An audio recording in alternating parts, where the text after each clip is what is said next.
Welcome back, ladies and gentlemen, boys and girls. This is the Star Chronicles Dallas Cowboy podcast. I'm Troy Hill with Lisa, Lee, and Kyle here to discuss some Dallas Cowboy football. Always a good time. Cowboys victory over the Detroit Lions 20-19. And some might say a controversial way. What's your thoughts on that, Lisa Lee? I think it's dumb.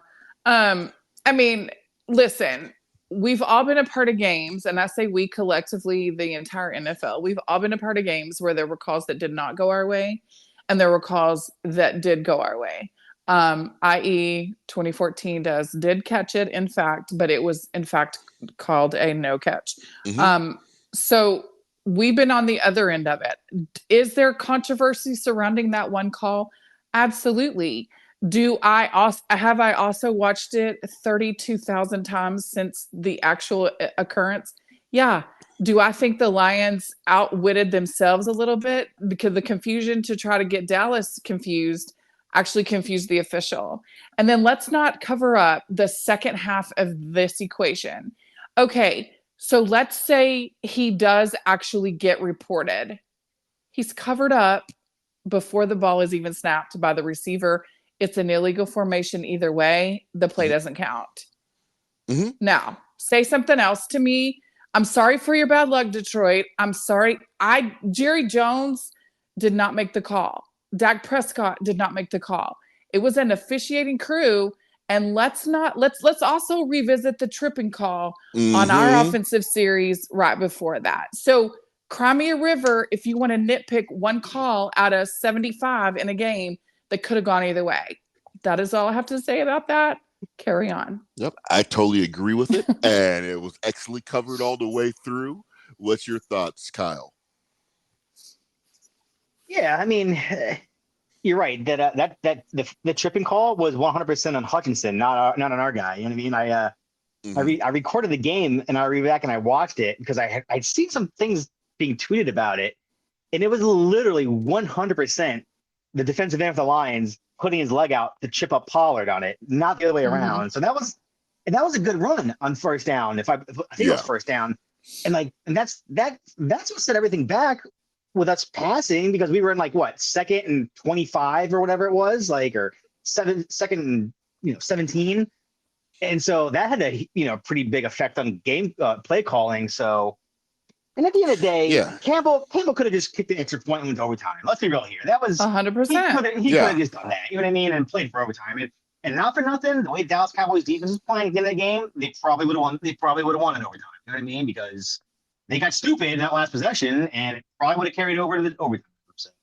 Yeah, and see, that's one of the things that's before we even get to these situations, just the way the Cowboys. Their level of execution in game time scenarios where you got to reduce clock. I don't know what the hell they're doing. I almost said F because that's the way. It seems like I shouldn't be biting my fingernails the way I do and stuff when it comes to end of a Cowboy game, as far as them trying to reduce clock or whatever. What's your thoughts on that, Lisa Lee? We're way into the season now. This should be already figured out. Go ahead. Sorry. Well, it's kind of a repeat of the Miami game. So the defense had played really well, holding Detroit's running game in check. I felt better about the run defense, but then like you said on that last drive, it's I almost feel like it's that. And I was trying to see if it was, I do feel like the receivers always in a drive like that, they're giving way too much of a cushion. Aggressive is what got you to that point where you had only given up 12 or I guess 13 points at that point. Stay aggressive. I get it. You don't want to give up the big play, but you're borrowing trouble because you haven't given up a big play all day. Now, I think it is different to play. It's okay to play more aggressive against Detroit than it is Tyreek Hill. He has a much bigger, big play possibility than I think Amon-Ra St. Brown and those guys, but it just never felt like when they got the ball back with that much time, I was like, I don't know how I feel about this. And it came all back from the Miami game. You know what I mean? Defensively on offense, I think they give a little too much cushion, and offensively, I don't understand why the hell they're passing so damn much. Why aren't they trying to kill some of this damn clock? Yeah, that was terrible clock management by your head coach. My head coach. But Mm-hmm.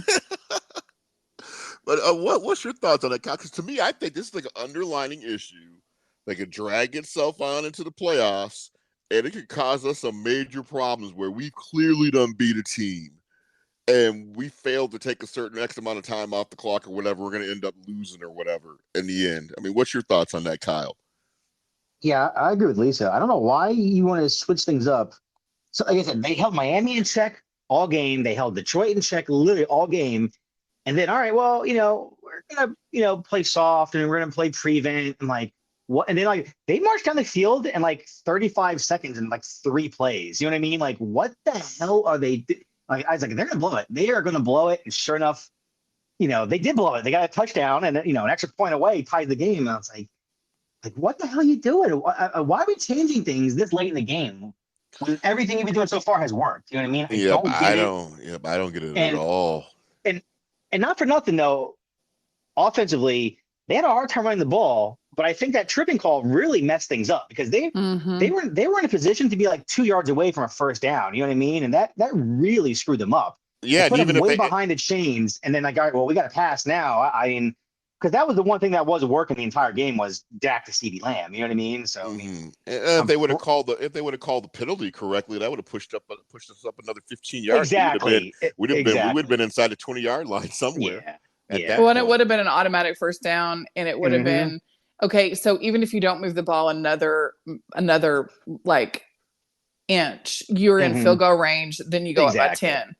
Like it's fine. Like everything changes on that call. So okay, everybody that's nitpicking on the very last one that was on the very, let's look at that one and see how that changes the landscape of it. Yeah. And we all know, like we watch enough football that we know when we get those deep, big, like holding or offensive penalties that push us back to where it's like, even on first down, if it becomes then 1st and 20, we struggle. Oh, yeah. The play calling struggles in that with the 1st and 20 or even like the 2nd and 25 or whatever it looks like, because that tripping call on us was a 15-yard penalty. So like it throws off the whole play calling at that point. And no, we shouldn't have been passing at that point. You should have been trying to run the clock out, but it just, it was ridiculous.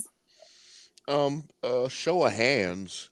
As far as a running game goes, is it you think it's a line issue? Or you think it's a personnel issue? Me personally, I think it's a line issue. I think it's a line issue. I think it's 100%. I just think the continuity of it, like I don't think they're playing as well as but if you think about even in that 4 or 5 game stretch where we won every game, we weren't winning it because we were running for 200 yards. Like we were winning because Dak was throwing the ball all over the yard. Like, you know what I mean? Like, but I feel like the continuity or something with the line is off. And obviously, I think it got worse when Tyler Smith went out. You realize how good he is, even though he's good for 1 or 2 holding calls a game. Like he is really good at that left guard position. But I didn't realize that like the mojo was that much of a thing with the 5 offensive linemen. Like you could tell they got better in those 5 games because they were all playing together and they were all playing well. And then once you pull one out, like Tyron missed those 2 games or whatever, it shows that like it's almost like they're back to square one with trying to figure it out again. And I think that's the problem with the run game too. Well, I mean, everybody, you can have a sigh of relief right now because Collins has been put back on our practice squad. And if you looked at all the hee-haw going up and down social media today, later this afternoon, everyone was like, yes. And my question is, if he was so great, why did we let him go to begin with? And secondly, why has he not played with anybody this year? So he's not any good. According to Brian Broaddus, he said he's not good. Like maybe he's in shape now, but that's the same damn thing. He's been off a roster literally the entire football season. You know what I mean? Like, what does that say?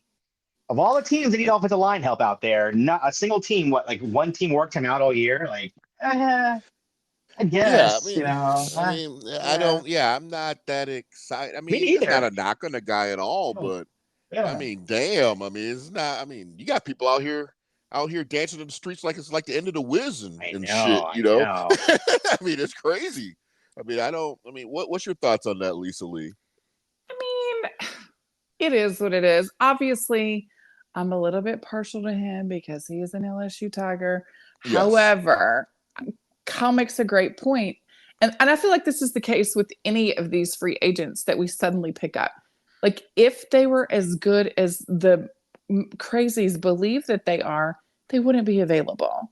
Like, Absolutely. for a Snickers bar and a diet soda. Like, you don't have to give up anything to get him because he was probably sitting on his couch. Now, I feel like there may be, I don't know that he ever sees the 53, honestly, but even if he does, okay, he made a post and he lives here anyway. Like, he's glad to be back playing with his guys or whatever. But okay, so you have an uptick and he plays out of his mind for a quarter. Like, he hasn't played all year. He can't go 4 solid quarters playing like he did his first couple of years here. Like, it's just not going to be that. So no, you're 100% correct. I just don't get it. I do, however, I do think the Cowboys, just because the way the running back depth chart looks currently, I will not be surprised if they try and pick somebody else up. Because when Kyle, you sent me that message earlier talking about that they picked up former Decepticon leader Roderick, whatever the hell his name is. Dude, Sir Roderick Thompson. I don't fucking know. Yeah, I'm like, it's literally pronounced Sir Roderick, like Sir Roderick. Yeah. Well, shit, I thought it was a leader of the stuff. I'm like, we get a Decepticon? I didn't know what the hell. That's what I'm saying. Like, that's the most Cowboys move ever. Dalvin Cook's out there. We're gonna get Sir Roderick Thompson. So, I mean, which just gives me reason to believe, because Davis is not available because of the four games or whatever, because of injury reserve, and now you got Vaughn that's not available too. So you tell me you just got Baby Moose Johnson and Pollard right now, right? Yeah, that's what we got. That's it. Is Rico hurt too? Yeah, that's why he's not playing. So. He's got an ankle issue or something, something like that. I think. Yeah. Yeah, so I mean, it would lead you to believe that we're probably going to do something, right? I mean, you would almost have to. Like, you have to. Because what are you going to do, God forbid? Well, they don't make any sense with the roster moves. Why the hell would you activate Fehoko, who hasn't played since, week 1 or 2 of the preseason? Why are we activating him right now? That makes no sense to me. You know what I mean? Like, not to mention Hankins is going to come back probably next week. Yeah. Like, I don't know, man. It's just weird. Like, does anybody think Fehoko is going to do anything this game? I just always have had a weird thing with this team as far as their churning the bottom of their roster, especially if this is like a critical time of the year for them. Mm-hmm. I mean, they have. I mean, yeah, you can almost say anybody in the playoffs has a legitimate shot. Mm-hmm. I mean, but I mean, I definitely think the Cowboys have a legitimate shot more so than some of the other teams. But you would think that you would try and put your resources in the basket the appropriate way to try and give you something, a little bit of more depth here going into the playoffs. But they're not doing it. There just seems like they're just doing things just stupid. I mean, I just don't get it. And the Cook thing to me is just not. To me, it's not a solution or whatever. I mean, if you don't fix this line, it doesn't matter who we have back there. You know, I mean, I just don't see what we can do unless the line just decides to fix itself and improve. I mean, it doesn't matter what running back they have back there or what tier level that person might be. I mean, go ahead. Go into your point. I see that post about Pollard had 49 rushing yards, right? 46 of those 49 came after contact. He was getting hit in the backfield all damn day. The minute he got the ball, someone was in his face. You know what I mean? Like, you put anybody running back there, they're gonna do the same shit. You know what I mean? Like, they're not creating running lanes. I don't think they're not run blocking particularly well right now. I don't know. It's kind of a mess. The running games have been a mess the past few weeks. Yeah, I just want the ball to move forward. Like I said, I don't need home runs. Yeah. You know, I want some of those yardage just eat up a little bit, you know, to kind of balance some things out in the game. Like I said, I'm not looking for. But I do think Dalvin Cook is a different runner. Like, he's more of a Derrick Henry type. He's a bigger body. Like, I don't know that matters, and I don't know that it makes a difference. But that would be my only intrigue in bringing him in, is because he has a different style than Tony Pollard. As a switch up back. Well, to maybe see if he can bruise his way through. Like even on some of those, like at the end of the two games, like if you get one first down in some of those, even if you take all 4 downs to get a first down on those last 2 drives, you probably can kill the clock. You know what I mean? So no, like, you're right. again, why can't we get that with Tony Pollard? But it does kind of, I don't know if he's still in that window of just coming back from the injury. You know, like even Tom Brady said with his knee, it took him 18 full months. Well, Tony Pollard's not, he you know, it hasn't been a full 18 months yet. So maybe No. it's still that before he kind of, and Dak had that his first year back from his injury. It was real tentative and, you know, but I don't know. That would be my only reason for even entertaining the Dalvin Cook thing. Because again, if he was that playing that well and that good, I mean, for the Jets, for the love, like they let him go. So that's my question too. Like, why are the Jets letting him go? Like, he's averaging like 3 offensive carries per game. It's just weird. Like, it's something I don't know. And that's a bad team. They got no quarterback. You would think they would lean on the running game, right? You would think. You know what I mean? You're gonna cycle through all these backup quarterbacks. Yeah. They're not leaning in Dalvin Cook. You know what I mean? They're not they're not giving him the opportunity. They're not like, we're gonna run the ball. It's just odd. Like something's got to be up with it. I don't know. It just seems like something seems it's just odd to me. I don't know. Yeah. So a week before the season ends, we're gonna release this guy.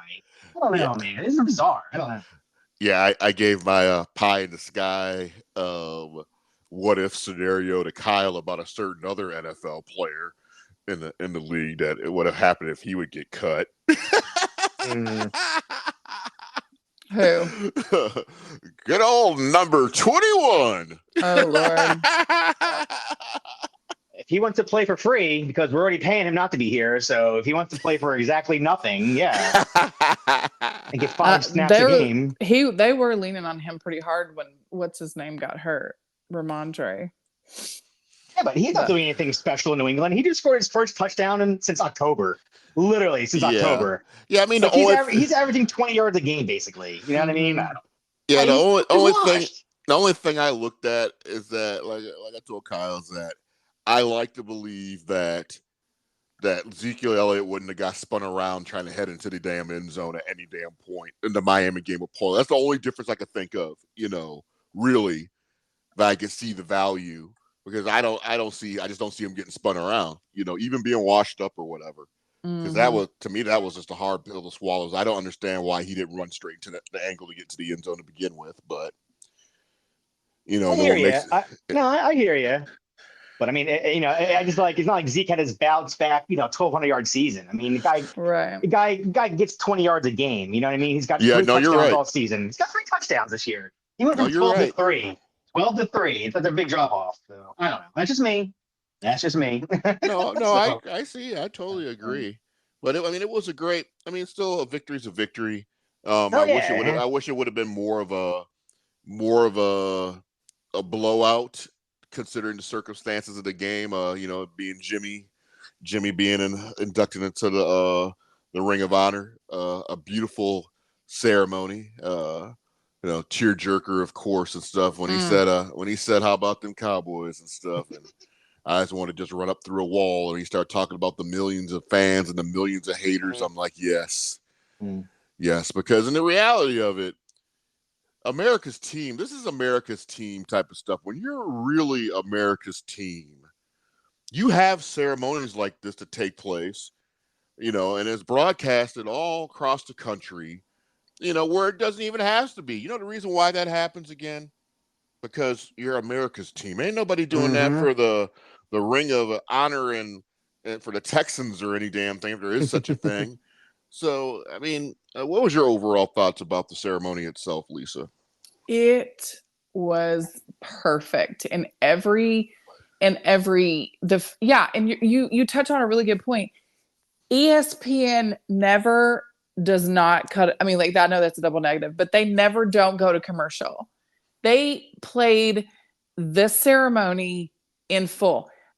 It's not even like if it had been on Fox, okay, cool, because that's the network he's on. Wasn't on Fox, it was on ESPN. Like, they shut it down for him, for everybody in the world to see that full that full speech, that full ceremony, all of it. Like there was nothing about it that I would do differently. His speech was incredible. We were in a bar watching it. And when he said, and I just have one more thing to say, everybody in the bar, it sounded like we were at a home game. Like it was like everybody went crazy. Everybody knew what he was about to say, except for one ignorant person sitting behind me was like, well, how does everybody know what he's about to say? You're dumb. Get out of here. Like it was so obvious. And the fact that like all his players were just, and like his entire team from Fox was there. They all flew in, and then they all had to get right on a plane after the game and go back to work the next day. It was just incredible. And I could not, it was amazing. Like I had, big girl tears rolling down my face. Like it was just incredible. Yep, I agree. Now, I had some man tears. I had some man tears going on. I was like, man, this is what it's all about. Is just way overdue. What's your thoughts on it, Kyle? Yeah, it's funny because we were just sitting here last week talking about, if you can get it, stream it. Let me, how am I going to stream the? Because they never show these ever. They show like maybe like 10 seconds worth. You know what I mean? But like Lisa was saying, like they literally showed the entire, ceremony. Which is kind of cool. Again, it was really cool. It was really good. It was really good. Like he got to the point. He didn't beat around the bush. You know what I mean? Like he thanked the coaches, the players, the fans. I mean, and you could tell it meant a lot to him. It looked like he was getting choked up. You know what I mean? And it was cool, man. It was cool. It was perfect. You know what I mean? It really was like a perfect ceremony. It was like the closing of a chapter. Finally. You know what I mean? We all been saying it. Aikman knew it, Emmitt Smith knew it, Irvin knew it, and this needed to happen. It needed to happen. God, Aikman looks like he could still play. That dude's in some shape, man. You watch Instagram videos. That dude's in shape. I had one person comment on one of my Facebook feeds. I posted a picture of him, in the group or whatever. He's like, Troy Aikman needs to live a little. I'm like, Troy Aikman is living a better life than all those players right now. Don't you realize how much money that man has made? You're talking about the 3-time Super Bowl champion. Yeah. I mean, Troy football quarterback Jesus Aikman. You can't tell me that man hasn't lived his damn life. Yeah. But it was just really, really good. And one noticeable thing and stuff, it just seemed like Darren Woodson was way taller than what I remember him being. Because he just looked, he looked like he was like right there with the same height as Haley. I was like, damn, he's that damn tall. Yeah. So shit, But yeah, it was just a great thing, and I'm glad the Cowboys pulled it off because that just would have. I know people say it doesn't matter in the grand scheme of things, and Jimmy doesn't care, but screw that. As far as the aesthetics and the way it looks, you gotta win that. Well, damn game. And the way he reacted when Jerry told him in that one game, and then how he was in that speech, you will never be able to convince me that it didn't matter to him because he was so emotional throughout the thing. And when he talked about it on Sunday, when they were on their broadcast, he teared up again, talking about all his family sacrifices. And then I don't know if y'all heard, I know y'all aren't very particular with the fan, but they interviewed, one of the shows interviewed Randy White Tuesday. I had to listen to that still. It's on my things to listen to. Yeah, it is really funny. Like that's what I heard. He says that, he would have loved to play for Jimmy, and he was like, listen to that the other night, or he was like, he said, if they said something to him about suiting back up, and he was like, well, they'd give me a uniform, I'd suit back up, and he just talked about the differences in the game or whatever. But it was a really cool interview, and just you could tell how people across the organization, past, present, all that, really, really think highly of Jimmy. Yeah, well, he's literally like a cornerstone of one of the cornerstones of the franchise. He brought us out of the doom and gloom and darkness and put us back, brought us back to where we're supposed to be at. And now we're all desperately waiting for the next person to get us back where I would like us to be. It seems like the funny thing about the NFL lately is it's amazing to me how often how quickly things change, how the meaning of each game changes. And to me, this is like one of the weirdest years ever. It's just like we're thinking the game means one thing as it goes on, the game's over, we're moving on to the next thing. then within 24 hours it changes to something completely different, and now we're playing for the division lead. Because of the self-destruction, which I've called it. I called it for a couple of weeks now, that I thought that they weren't that great and things were just going to get worse for them, and they're doing it for me this year. Just the Philadelphia Eagles is just completely just self-destructed, and we have. That was glorious. I know, that was wasn't so it good. though? And we were having an early dinner for New Year's, and I was like having to try to get ready. And literally, I was like, are you effing kidding me? They are about to lose to the Cardinals. And I knew immediately the implications, because the thing that made us lose all of the tiebreakers was our loss to the Cardinals. Yep. Because it was an NFC team. And I knew that if they lost to the Cardinals too, even though we would have the same record, it negated all of the tiebreakers that they had over us, because then effectively our two losses, each of our losses to the Cardinals wipes each other out. And we had all the other tiebreakers outside of that one loss. And so it was so, I know, it was I've great. never been a card-toting Kyler Murray. I was rooting like the Cardinals were my actual team. And I think Philadelphia is combusting from the inside out. I think AJ Brown is a problem in that locker room. Not necessarily that he's wrong about what he's saying, but just they're not used to one kind of going rogue. Yes. Yeah, I think that's a lot of it. To the extent of what's really going on, I don't know. I see like a bunch of little crazy things or whatever, as far as the level of dissent. So, but who knows? It's a big game here against the Commanders, a game that, we thought that wasn't going to mean much of anything a couple of weeks ago, but now this is the game, and this is another game for us to learn some more lessons and figure out ourselves. We still got to go out there and, you got to go out there and perform. This is just another one of the tests of championship football. What are your thoughts, Kyle, on the Commanders? Let's come again against the Washington. I think, I don't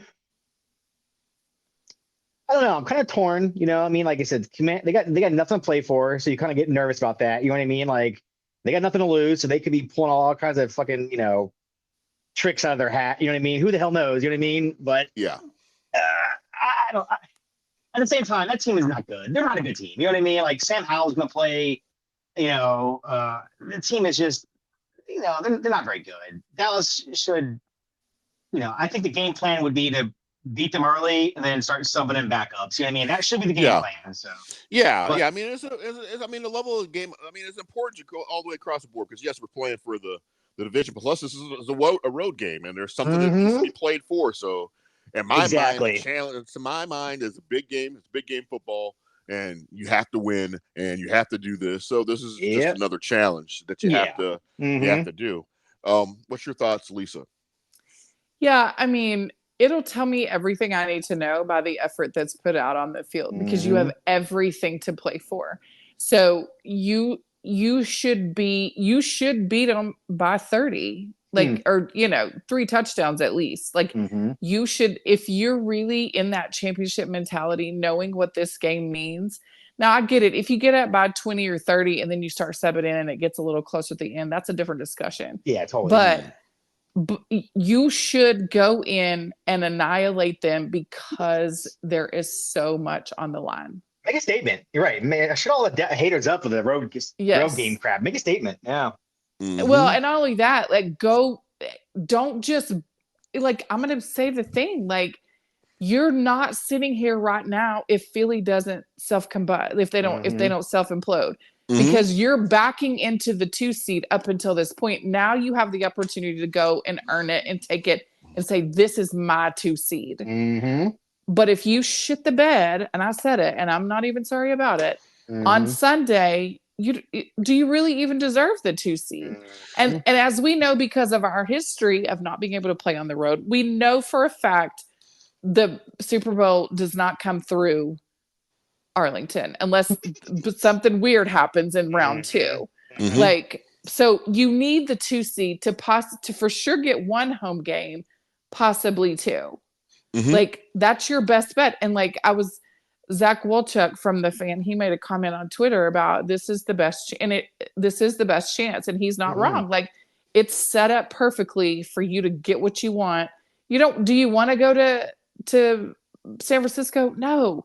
But do you want to play them here either? No. Mhm. But it's set up for you to at least get to an NFC championship game if you just take care of business. Yeah, if you take care of business, though, that's the key thing. I mean, and I can't stress this enough. I can't with Mike McCarthy. I can't deal with no damn funny shit. I can't deal with any going for it where you don't have to. I want them just to take the points, don't take chances, just beat the shit out of people and do what you're supposed to do. Run the ball when you're supposed to. Because I don't want to see this bullshit. I don't want to see this final 10 minutes of the game against the Packers or whatever. That's who we end up playing in the playoffs. I don't want anybody to be relatively even close in that damn game. There's no reason why any team should be close against the Cowboys in that game at home if they just go out there and just handle business. But if they sit there and play and there's like 3 points, there's a 3-point lead or whatever, and time's running out, I don't know what's going to happen because you only can play that little stupid, I'm going to take chances and prove I'm a man game so many damn times before it blows up in your damn face. Mm-hmm. So I cannot have that happen because I got so many memes to sit there and post to the Packer fans I can't stand. I got stuff I've been holding on to for weeks, people, because I always sit there and try and be the guy is like, I'm not gonna talk crap about your team because I don't care about your team, which is true. But some of the memes I got, people, oh my god, they're really really good, especially for some of my cousins that happen to be Packer fans and stuff. Really really good stuff. So I've been waiting, and I want to use them this year, but I don't know. Anything you guys can look at? Because to be quite honest and stuff, I'm gonna throw out a hot sports opinion. I don't think what the Cowboys does on this game is gonna matter still, because I still think the Eagles are gonna lose to the Giants in dramatic fashion. I'm gonna throw that out there. That'd be nice. I don't That'd be the know. funniest thing of the year. The movie to the Giants. But honestly, you can't be that far off because I feel like if Tyrod Taylor had played in their first matchup, they probably would have. I mean, if they'd have put him in won that sooner, game. Yeah. Tommy DeVito almost beat him, and they put Tyrod Taylor. I mean, he came out at halftime, I think, but they had kind of dug himself a little bit of a hole before they put in Tyrod Taylor. But you may not be that far off, honestly. And that will be glorious. But I don't want to back into, like I said, I think it says a lot if you go in and take it and you don't have to depend on Philadelphia losing. You know what I mean? True, very true. Because I feel like then you have kind of a little more confidence going into the playoffs. You finally did what you were supposed to do. You know what I mean? It just sets a different tone going into the following week. No, I agree. But Lisa Lee, you got anything else to add to the presentation this evening?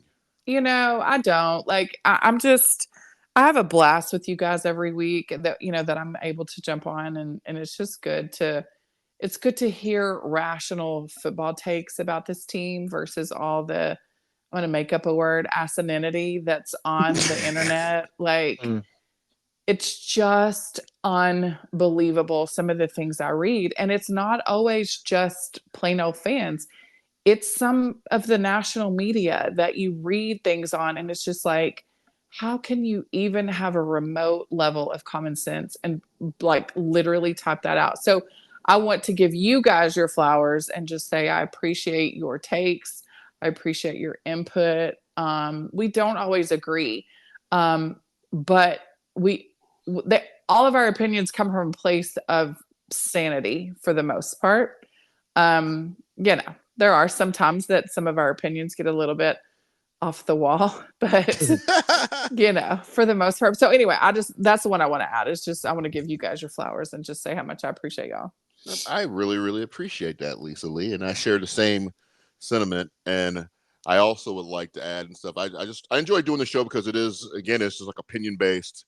I mean, it's not from a loony land where these opinions are coming from. It's definitely from the overall what's best for the team. Because I think we do look at it. We do look at our love for the team. We make suggestions. We look at it not just saying, well, we want this because the team will win, but we think we have opinions based on the franchise itself, where we think about the money, we think about we think of all these other different things, versus just somebody just being in a Cowboy jersey because it looks cool or whatever, you know. So I definitely appreciate that. I appreciate that we talk about the game itself. We're not talking about what some analyst has said, and so we don't spend our hour or whatever talking about that. I also enjoy that we have our opinions, and and there's just things that's like common knowledge. Well, we present it to you because it is common knowledge. We don't come up to you acting like it's like our idea, because there's a lot of people that do that too that I find is like very, very irritating, where I'm sitting here and I'm getting the same news that you're getting because I live in Dallas. Then you're going to go on Facebook and post, news just came in. I mean, shut the hell up. Everybody knows the damn news. I mean, you know what I mean? This is really, really just irritating, where people are trying to act like they have like these sources where their sources are the same sources that everybody else has. The damn TV Adam and Schefter. yeah, TV and radio. So I think that's just ridiculous. So I definitely appreciate what you guys do and just your opinions in general. And I appreciate you guys. If you guys do disagree, you speak up and you tell you disagree. And you explain it's like no like arguments on the level of disagreeing, because we all want what's best for the team. What's you got anything final for the people, Kyle? Yeah. We haven't talked about it yet, and I don't want to go too deep into it. CeeDee Lamb's day. I knew he'd be good. I knew he'd be good, but like we had Des Bryant here, not even he did this stuff. You know what I mean? Like I cannot believe, and I was thinking like, damn, Des didn't do this, Des didn't do that.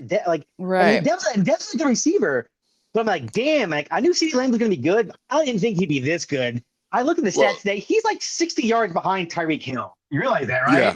Yeah. And like he's like tied for third in touchdowns. I mean, this dude is on another level right now, and I can't believe like he broke like 3 records this past Sunday or Saturday, and I was like, that blows my mind. That just blows my mind. Yeah, because of the reality is because he doesn't. I mean, he's doing a lot visually, but at the same time, it still doesn't look like he's doing much. Yeah, you know what I mean? He's like one of those sneaky players where next thing you know, it's like shit. He has 200 yards. Yeah, right.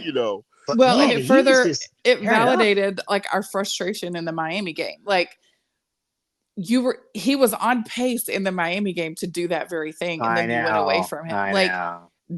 That's to go back to your point, Troy, earlier about Mike McCarthy's play calling. Like, if they're not gonna take CD out of it, then you throw it to him until Dak's arm falls off, and until CD's hands are blistered from catching passes. Like, and once they figure it out, he'll give you the hurdler. Go ahead and throw Ferguson in there, exactly, because he's been quiet, and it's because CD is playing out of his mind. Yeah.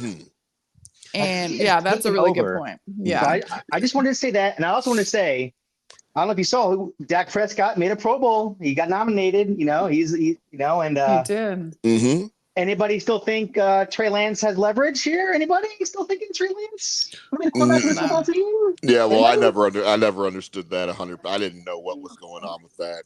Because Dak, he appears to have been sleeping like a baby this whole damn season. I know. So much so that he made a baby while he was not worried about Trey Lance's leverage. Yeah, absolutely. So I don't.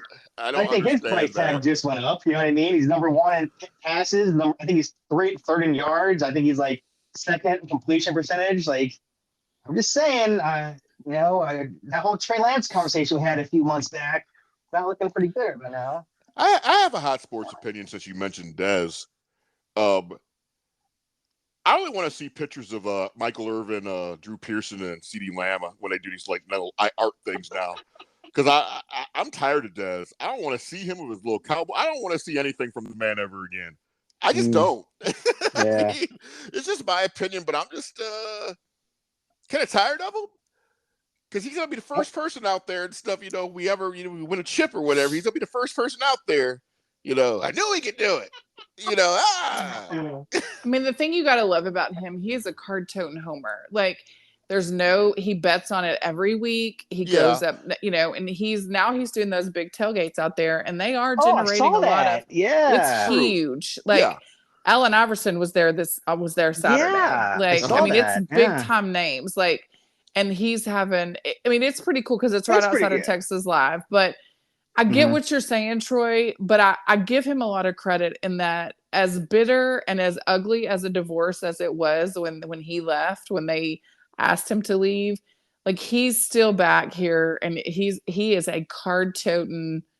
He's a homer, and I'm not mad at it for that. Now he is, he goes toe to toe with people that I don't sometimes, I feel like it's unnecessary, but I get what you're saying, Troy, but yeah, because those comments and stuff is you're talking about the comments he talked about pertaining to a boxing match and stuff or something like that.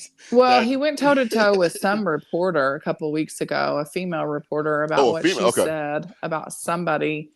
And he wasn't wrong about it. I think it was just kind of the way he went about it. But yeah, I thought you were talking I get about what you're saying. Yeah, I thought you were talking about him and Stephen A. For a person that, I'm not a boxing expert, but I'm willing to bet my life savings that Stephen A. Smith probably has never had 1 ounce of training of boxing in his entire life. So, I mean, yeah, he was challenging. I don't get any of that stuff, and like I said, I'm not a fan of Stephen A. Smith, but damn, I mean, if you want to fight him, that's going to prove a whole lot anyways. Yeah. Wait, what the hell? What are you guys talking about? You didn't hear that? I'm with you. I don't hear it either? I don't follow Des Bryant on any social media because I find him annoying too. And I sure as shit don't follow Stephen A. Smith or anything ESPN because they're annoying as fuck too. But yeah, he I wanted have no idea to box. what you're talking about. Yeah, he wanted to box Stephen A. Smith. And I'll have to dig this out somewhere. But yeah, Stephen A. Smith had some type of video response saying, "I know this man, blah blah blah, don't get whatever," and his typical spiel or whatever. But yeah. So, you guys have any interest? Because you guys have any interest? Boxing is not a good look. No. Didn't LT? Who was the football player that thought they were going to do the celebrity boxing thing? Adrian Peterson? Did he do it one time? And Le'Veon Bell? So. There was one that got knocked completely out. Yeah, Ed Too Tall Jones. He tried to become a professional boxer in the 70s. He took 2 years off, I believe, and came back to the Cowboys or something like that. Wow. But I'm talking about recently retired guys who think they can box. You know what I mean? Like Le'Veon Bell. Come on, man. Yeah. I'll tell you one thing. I met Ed Too Tall Jones once when I first moved here in some bar in Addison. Yep, we saw him at Nate's. Shit, and I got some incredibly large ass hands and stuff. I can catch literally like a basketball in my hand, like a softball. I shook that guy's hand. His big ass hand just swallowed my shit up. I was like, "What the hell?" That's a big man. It was like, I'm like, "Oh my god!" And it's like.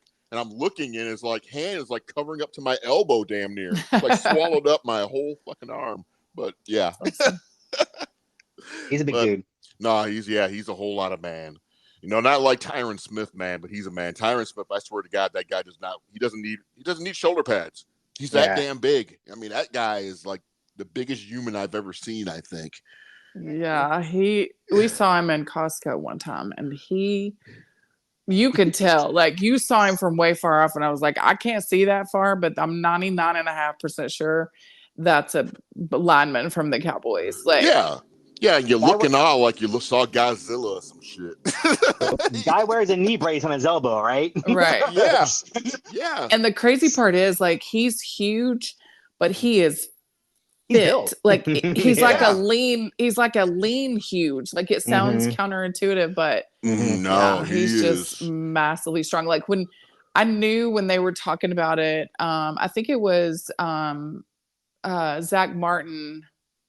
I think because he has a weekly radio show on one of the shows on the Fan, and I think when they were interviewing him one time, they were asking about different guys' workout routines, and Zach was like, Tyron is unbelievable when he lifts.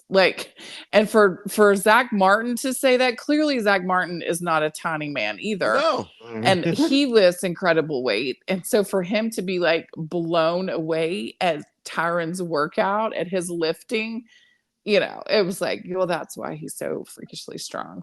He's not really, I wouldn't call him undersized, but kind of, if you put him next to say Laramie Tunsil or hell, even Trent Williams, he's smaller. So, I mean, height wise, but he's freakishly strong. Even though those guys will say that. Yeah, Trent Williams said that. And the guy is still young as hell. You realize this guy is still probably in his early 30s? Yeah, relatively young. Yeah. He's young on paper. His body is not. In our terms. Well, he's only been in the league since he was. I mean, he was in the league at 18, 20, correct? right? Yeah. No, he was 20, like I think. 20. It was like 20? Yeah, he wasn't even old enough to drink. Yeah, he left early. Yeah. Jesus. Didn't he play? Was he from USC? Yeah, Yes. USC. Yeah. Jesus. Football years, he's 286. Yeah. But That's a conversation for another day about what we do with him next year. Yeah. Yeah. But anyways, I guess that's all we have this evening. Yeah. So on behalf of myself, Lisa Lee, and Kyle, and the famous Dallas Cowboy football coach that we used to have, he has one more thing to say to you still, even on our show. How about them Cowboys?